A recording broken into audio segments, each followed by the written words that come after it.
Hai, Assalamualaikum warahmatullahi wabarakatuh dan salam sejahtera. Saya ucapkan kepada Puan Ustazah Salina binti Mat Seho, pensyarah komunikasi dan penyiaran Islam bagi Disember 2020, kelas DIB 5B. Baik, nama saya Muhammad Fauzan Najmi bin Abdullah, nombor metrik 10 DIB 18F2064. Baik, hari ini saya mewakili kumpulan saya akan membentangkan sedikit pendahuluan mengenai penghasilan projek kami. Jadi, nama saya Muhammad Fauzan Najmi bin Abdullah, nombor metrik 10 DIB 18F2064. Baik, dalam tajuk pembentangan saya, dalam tajuk pembentangan kumpulan kami, kami memilih tajuk kegilaan permainan TikTok dalam kalangan masyarakat.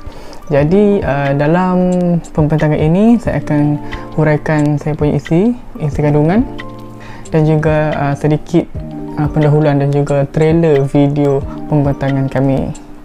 Jadi, tayangan video trailer. Sebelum itu, jom kita saksikan video trailer ini.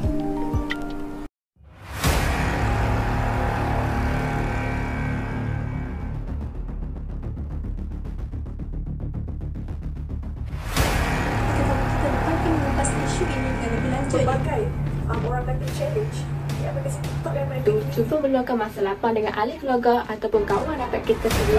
Aplikasi TikTok ini dapat dijadikan sebagai medium dakwah. Ia tidak memerlukan alat tulis. Serta video tentang kewangan, tentang perniagaan. meningkatkan kes hidup pilihan di negara kita boleh sekiranya kita lebih banyak melihat telefon.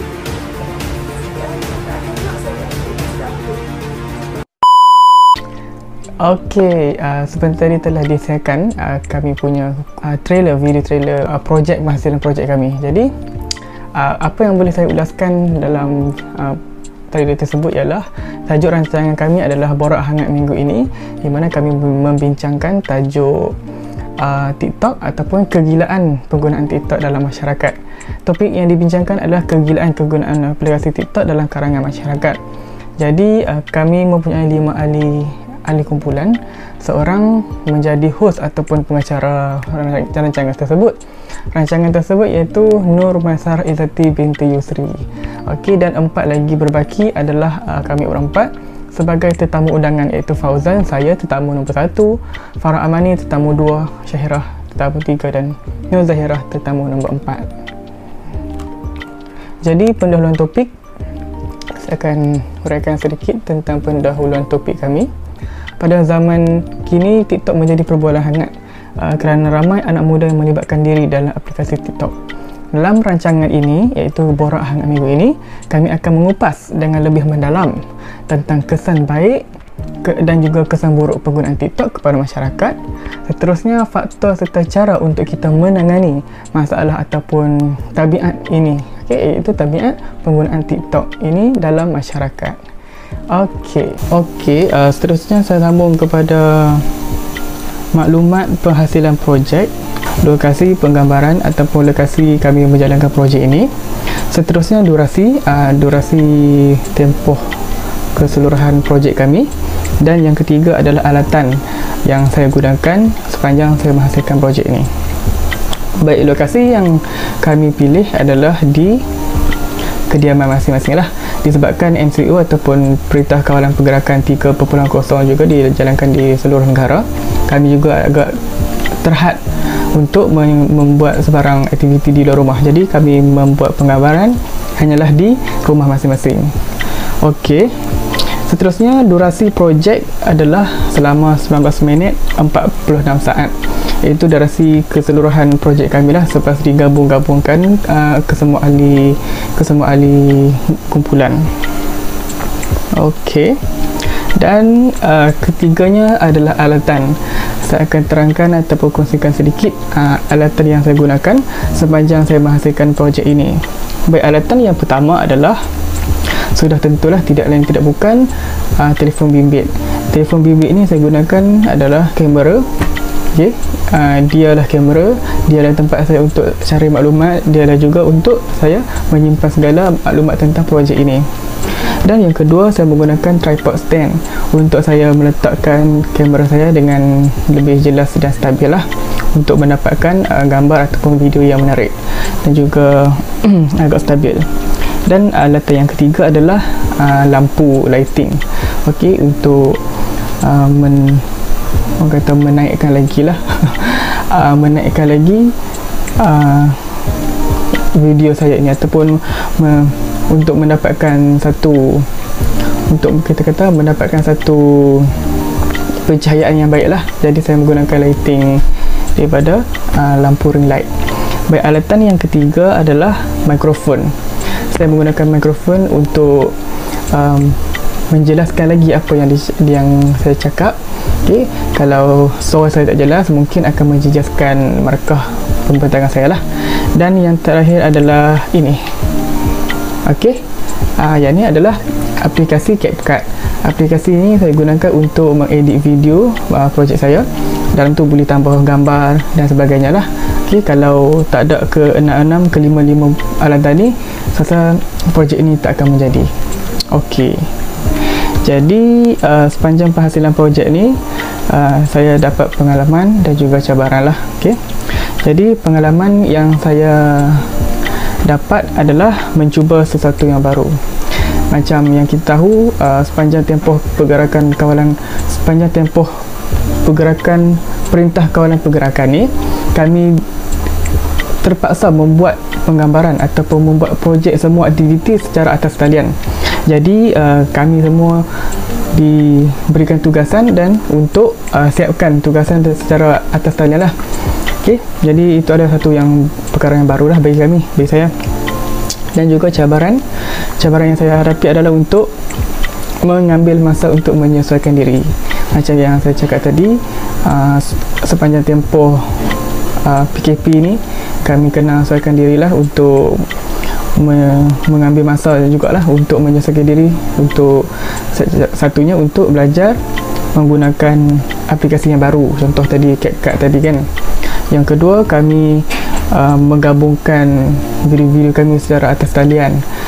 Kalau kami nak bincang pun atas talian dalam grup WhatsApp ke dalam Google Meet ke kan. Itu adalah satu cabaran lah untuk mengambil masa juga untuk kami menyesuaikan diri kami. Okey, jadi kesimpulan yang dapat saya simpulkan daripada penghasilan projek ni, hidup ini penuh dengan cabaran, hadapi dengan tenang, besar-besar halangan yang datang, setiap masalah ada penyelesaiannya. Jadi apa yang dapat saya simpulkan, yang utama kita kena beranilah untuk menghadapi sesuatu cabaran yang baru. Yang kedua, kita harus menghadapinya dengan tenang. Seperti rakan-rakan saya juga, walaupun dengan assignmentnya, dengan projek quiz test apa semua ada, jadi kami cuba untuk menghadapi cabaran dan rintangan itu dengan penuh sabar dan juga dengan penuh keyakinan supaya kami dapat menghabiskan semester 5 ini dengan jayanya, insyaAllah. Jadi itu sahaja daripada saya. Assalamualaikum warahmatullahi wabarakatuh. Assalamualaikum, nama saya Nur Maisara Izzati, WT Yusri 10 DAB 18F2057. Hari ini saya akan bentang mengenai maklumat penghasilan projek, iaitu pengalaman, cabaran dihadapi, pengajaran daripada isu semasa yang dipilih, cara mengatasi dan yang terakhir rumusan.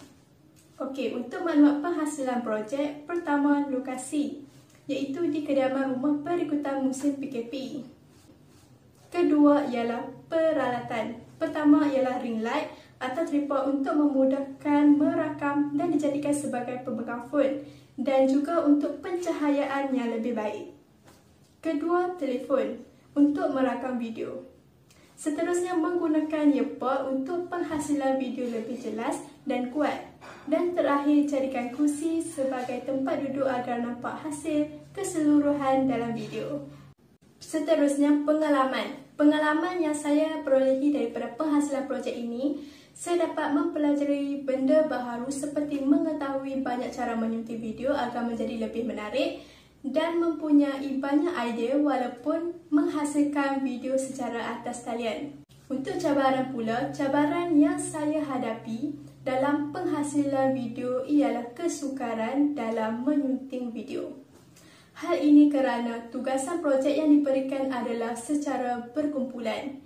Jadi, agak sukar untuk penggabungan video dan membuat perbincangan antara ahli kumpulan. Pengajaran daripada isu semasa ini tidak kiralah siapa sekalipun kita. Gunakanlah platform TikTok ini secara sihat dan tidak memalukan atau menjatuhkan imej maruah diri dan juga imej semua orang sekeliling masyarakat. Selain itu, kita seharusnya bijak dalam berkongsi sebarang kandungan video di laman sosial bagi mengelak tanggapan buruk orang ramai. Isu semasa yang saya pilih ialah mengenai Angkatan Tentera Malaysia ATM, iaitu berhenti memalukan diri sendiri dan ATM. Senoksen untuk ini, Kementerian Pertahanan Malaysia telah memuat naik satu gambar di laman Facebook mereka mengenai peringatan kepada seluruh warga Angkatan Tentera Malaysia untuk tidak memuat naik video melalui aplikasi TikTok dengan berpakaian beruniform. Hal ini kerana kelibat segelintir warga ATM yang menggunakan aplikasi TikTok serta merakam aksi mereka sewaktu beruniform telah tular dalam media sosial. Pusat Operasi Pertahanan Cyber juga memberikan peringatan tegas yang berbunyi anda bukan artis dan bahan publicity murahan, berhenti memalukan diri sendiri dan Angkatan Tentera Malaysia. Maksudnya di sini, Kementerian Pertahanan Malaysia memberi peringatan kepada semua anggotanya untuk tidak memuat naik video di TikTok atau laman sosial yang lain yang melambangkan mereka Angkatan Tentera Malaysia dan memalukan imej ATM itu sendiri. Bagi mengatasi isu ini, di bawah perintah Am ATM Angkatan Tentera Malaysia, garis panduan media sosial ATM, warga ATM bertanggungjawab mematuhi tata cara dan kriteria semasa memuat naik kandungan ke media sosial. Antaranya ialah tidak menjejaskan imej ATM, tidak mempunyai niat mengaitkan individu atau kumpulan tertentu dan tidak memuat naik gambar-gambar yang melambangkan mereka seorang tentera. Langkah yang diambil ini bagi menjaga nama baik serta imej ATM sebagai salah satu cabang pertahanan negara. Kesimpulan untuk keseluruhan topik ini ialah aplikasi TikTok ini mempunyai banyak perkara baik dan buruknya. Pucuk pangkalnya semua terpulang kepada individu itu sendiri untuk menggunakan aplikasi TikTok ini ke jalan baik atau sebaliknya. Pendapat dan cadangan pada pendapat saya, aplikasi TikTok bukan sekadar aplikasi untuk pengguna berhibur, tetapi terdapat manfaat lain yang boleh didapati melalui aplikasi TikTok ini. Hanya perlu bijak menggunakannya. Pengajaran bagi keseluruhannya ialah tidak kiralah siapapun kita sebagai pengguna, sama ada pemilik akaun atau sekadar pelayan TikTok, kita haruslah menggunakan secara berhemah kerana rangkaian aplikasi ini boleh diakses pelbagai lapisan usia penonton. Itu sahaja dari saya. Terima kasih. Assalamualaikum warahmatullahi wabarakatuh. Nama saya Nasyara Binti Rizal. Nombor metik 10-IB 18F2047. Saya akan menerangkan serba sedikit tentang maklumat penghasilan video projek, pengalaman, cabaran, isu semasa yang berkaitan topik peserta huraian, pengajaran yang diperolehi daripada isu yang dipilih dan terakhir, cara mengatasi permasalahan tersebut. Maklumat penghasilan projek. Saya akan menerangkan lokasi dan juga peralatan. Lokasi saya memilih untuk membuat video projek ni di kediaman kerana dalam musim PKP di seluruh negeri. Makanya saya dan juga ahli grup pun membuat di kediaman masing-masing. Untuk peralatan pula saya menggunakan pertama telefon, yang kedua tripod, yang ketiga kursi. Tiga benda ni lah saya menggunakan dalam penghasilan video projek. Pengalaman yang saya dapat dalam menghasilkan video projek ni ialah dapat mengetahui dan menguasai dengan lebih banyak lagi aplikasi editing video. Sebelum ni saya kurang tahu tentang aplikasi mengedit, tapi sejak melakukan kerja membuat projek video ni, serba sedikit tahu cara mengedit dengan kreatif dan lebih mengetahui aplikasi yang menarik dalam mengedit video. Pengalaman kedua saya ialah dapat pengalaman yang baru dalam menghasilkan video projek walaupun dalam talian. Walaupun dalam talian, dia juga memberi pengalaman yang baru buat saya kerana menghasilkan video projek ini dalam talian. Dia juga berbincang dengan ahli grup secara talian dalam menghasilkan video projek ini, dan dia juga memberikan kenangan manis lah buat saya dan juga ahli grup saya. Sampai bila-bila lah saya akan ingat belajar dan juga membuat assignment, membuat video dalam talian yang takkan saya lupa sampai bila-bila. Seterusnya ialah cabaran. Cabaran yang pertama ialah mengalami gangguan bising dan juga masalah teknikal dalam menghasilkan video projek. Gangguan bising yang saya hadapi bunyi bising dalam rumah, bunyi adik menangis ataupun adik bermain-main kan. Lepas tu bunyi sekeliling rumah saya, bunyi motor, bunyi kereta. Itulah kebiasaannya lah.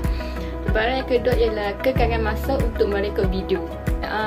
Saya mengalami kekangan masa untuk merekod video kerana banyak kerja seperti membuat assignment dan juga komitmen sebagai anak dan juga pelajar. Tapi alhamdulillah saya berjaya mengatasi cabaran tersebut dan juga berjaya menyiapkan video projek ini dalam masa yang ditetapkan.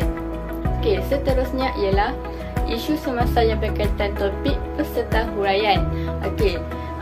Saya memilih isu yang bertajuk kanak-kanak bebas bertiktok boleh jadi ketagihan sasaran pedofil. Sinopsis isu ialah menceritakan tentang platform media sosial yang popular masa kini, bukan sahaja dalam kalangan generasi muda, orang dewasa, tetapi juga kanak-kanak.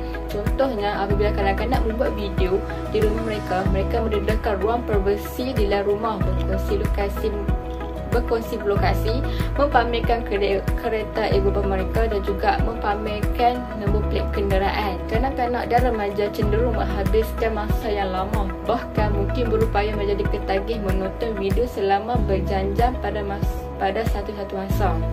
Keadaan ini menjadikan kehidupan sosial mereka tidak seimbang serta membunuh kehidupan sosial kanak-kanak berikutan penggunaan tanpa sepadan yang membawa kepada hubungan dengan keluarga menjadi renggang, kesan pada menghabiskan sebahagian besar masa untuk membuat video TikTok. Seterusnya ialah cara mengatasi permasalahan tersebut. Cara yang pertama ialah berada bersebelahan ataupun menemani anak semasa bermain aplikasi TikTok. Ibu bapa perlu berada di sebelahan dengan anak semasa mereka bermain aplikasi TikTok supaya mereka tidak terjerumus ataupun melihat video yang tidak sepatutnya yang boleh mempengaruhi fikiran mereka. Cara seterusnya ialah mengawasi waktu anak bermain aplikasi TikTok. Apabila kanak-kanak sering ataupun kerap bermain aplikasi TikTok, mereka akan menjadi malas dan juga kerap tidur lewat. Makanya ibu bapa perlu mengawasi masa anak-anak supaya mereka tidak bermain dengan terlebih masa. Akhir sekali ialah pengejaran yang dipilih daripada isu yang dipilih. Ibu bapa perlu memberi didikan agama yang sempurna kepada anak-anak. Hal ini dikatakan demikian kerana agama dapat mengelakkan diri anak-anak daripada terlibat dalam perkara yang negatif yang terkandung dalam telefon pintar. Anak-anak yang mempunyai pegangan agama yang kukuh dapat mengawal diri mereka daripada terlibat penyalahgunaan telefon pintar. Memetik kata-kata daripada Dr. Fadilah Kamsar, iaitu pakar motivasi negara, agama ialah pegangan hidup seseorang yang hidup tanpa agama diibaratkan seperti hidup tanpa tujuan. Jelaslah bahawa ibu bapa haruslah memberi didikan agama yang sempurna kepada anak-anak agar mereka tidak mudah terpengaruh dengan benda-benda yang negatif.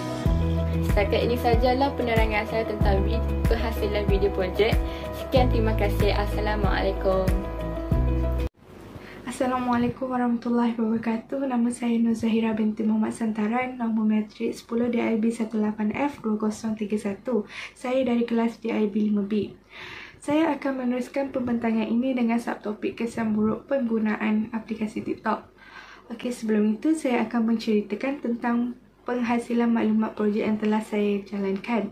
Yang pertama berkaitan dengan lokasi di mana kami melakukan projek ini di kediaman masing-masing kerana sekarang musim PKP di seluruh negeri.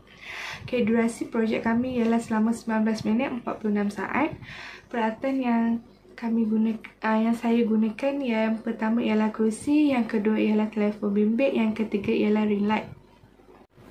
Okey, seterusnya adalah berkaitan dengan pengalaman penghasilan projek saya, ialah saya berasa amat gembira. Hal ini kerana saya dapat menambah ilmu pengetahuan yang baru. Selain itu, terdapat juga sedikit cabaran ketika melakukan projek ini, iaitu saya menghadapi gangguan bunyi kerana rumah saya sedang diperbaiki. Walau bagaimanapun, saya tetap bersemangat untuk menyelesaikan tugasan yang diberi. Yang seterusnya ialah isu semasa yang berkaitan dengan topik saya.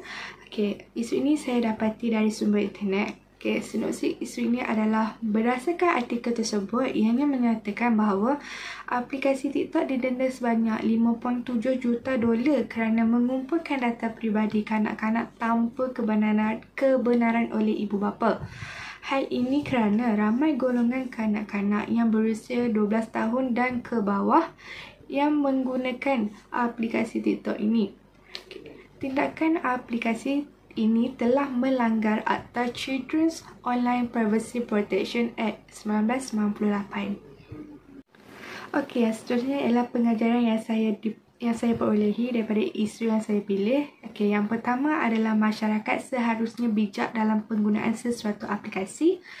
Dan yang keduanya adalah masyarakat seharusnya lebih berhati-hati ketika menggunakan sesuatu sosial media agar data peribadi mereka tidak diceroboh ataupun dicuri. Okey, seterusnya ialah cara mengatasi permasalahan tersebut. Okey, yang pertama adalah ibu bapa harus memantau aktiviti kanak-kanak ketika menggunakan telefon bimbit. Dan yang keduanya ialah aplikasi TikTok harus memperketatkan lagi pendaftaran aplikasinya supaya kanak-kanak yang berusia 12 tahun ke bawah mendapatkan kebenaran ibu bapa mereka sebelum mendaftar sesuatu aplikasi tersebut. Okey, yang terakhir bagi saya adalah rumusan bagi projek yang telah saya lakukan. Okey, yang pertama adalah kesimpulan. Okey, apa yang saya dapat simpulkan ialah aplikasi TikTok ini dapat memberi kesan yang negatif kepada pengguna. Okey, yang kedua adalah pendapat dan cadangan daripada saya. Pada pendapat saya, aplikasi TikTok ini bagus sekiranya pengguna menggunakannya dengan baik. Okey, yang terakhir adalah pengajaran dari projek ini. Okey, pengajaran yang saya perolehi adalah kita perlu mengetahui tentang sesuatu aplikasi tersebut sebelum menggunakannya. Okey, itu sahaja daripada saya. Sekian, terima kasih. Assalamualaikum warahmatullahi wabarakatuh. Nama saya Farahmani binti Abdurrahman, 10 DIP 18F 2021. Okey, hari ini saya dan bersama-sama rakan saya akan menerangkan tentang progres projek kami. Okey.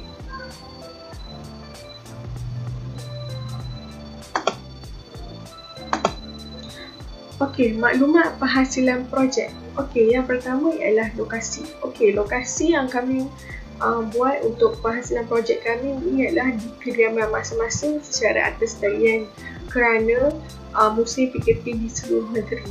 Yang kedua ialah durasi. Durasi projek kami ialah selama 19 minit 45 saat. Okey, seterusnya ialah peralatan yang digunakan dalam penghasilan projek ini ialah yang pertama telefon bimbit, kedua tripod, ketiga earphone, keempat lampu, yang kelima adalah kerusi kerana kami bertemakan konsep bual bicara. Okey. Seterusnya ialah penghasilan projek. Yang pertama ialah pengalaman saya dalam penghasilan projek ini ialah saya berasa gembira. Hal ini kerana saya berasa gembira kerana dapat mempelajari ilmu dalam penghasilan projek. Kan kita kan duduk dalam rumah kerana PKP. Jadi semua perkara buat di atas talian. Jadi dengan penghasilan projek ini saya dapat belajar cara untuk edit video di atas talian, menambahkan ilmu baharu tentang pengeditan. Yang kedua ialah cabaran. Okey, cabaran saya dalam penghasilan projek ini ialah sukar untuk membahagikan tugas kerana kita hanya berbual ataupun hanya berkomunikasi secara atas talian. Hal ini menyebabkan sedikit sukar kerana berkomunikasi di atas talian sukar kerana kita suka untuk mendapat gambaran daripada kita berbincang secara berhadapan. Okey, seterusnya adalah pengajaran yang diperolehi daripada isu yang dipilih. Okey, yang pertama adalah pengajaran. Kita seharusnya bijak dalam aplikasi dalam talian seperti aplikasi TikTok. Hal ini kerana aplikasi ini dapat mendatangkan manfaat kepada diri kita sendiri, seperti kita dapat mempelajari ilmu baru. Okey, seperti anda lihat di skrin belakang saya ini ialah contoh-contoh ilmu dalam aplikasi dalam talian seperti TikTok ni. Kita dapat mempelajari ilmu mengedit video, dapat mempelajari ilmu perniagaan, dapat mempelajari ilmu masakan dan sebagainya. Okey, isu semasa yang berkaitan dengan topik beserta huraian. Okay, isu ini saya perolehi daripada dalam internet.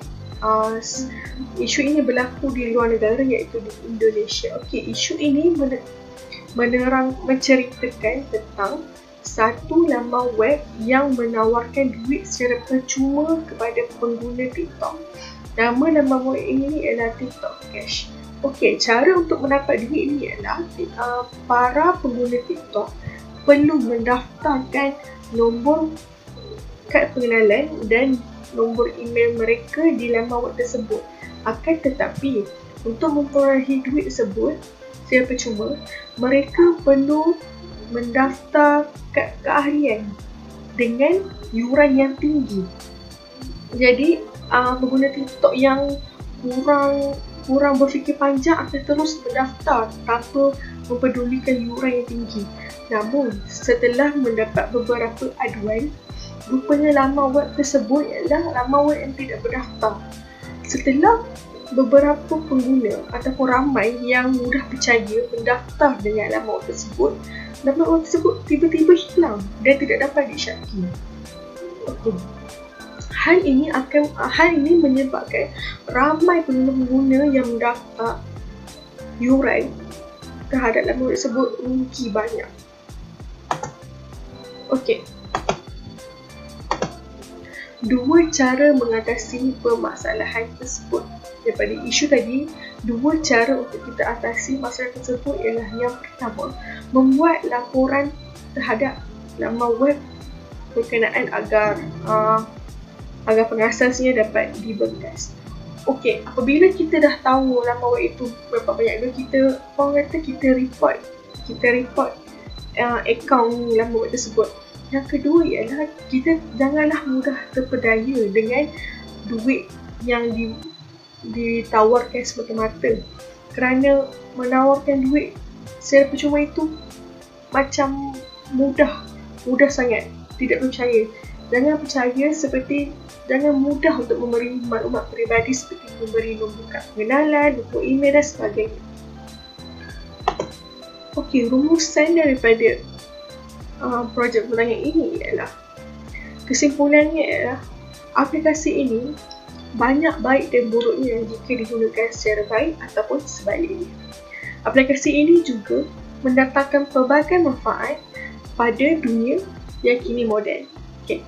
Pendapat dan cadangan saya ialah, pada pendapat saya, TikTok ini amatlah bagus kerana banyak ilmu bermanfaat di dalamnya. Contohnya adalah ilmu memasak, ilmu edit video, ilmu perniagaan, ilmu pembelajaran dan sebagainya. Okay, aplikasi TikTok ini ialah anak muda haruslah menggunakan aplikasi TikTok ini dengan bijak untuk memajukan negara. Okey, pengajarannya ialah pengajaran yang saya perolehi daripada isu ini ialah kita mestilah arif tentang penggunaan TikTok agar kesan negatifnya tidak kembali semula kepada kita. Sekian, terima kasih.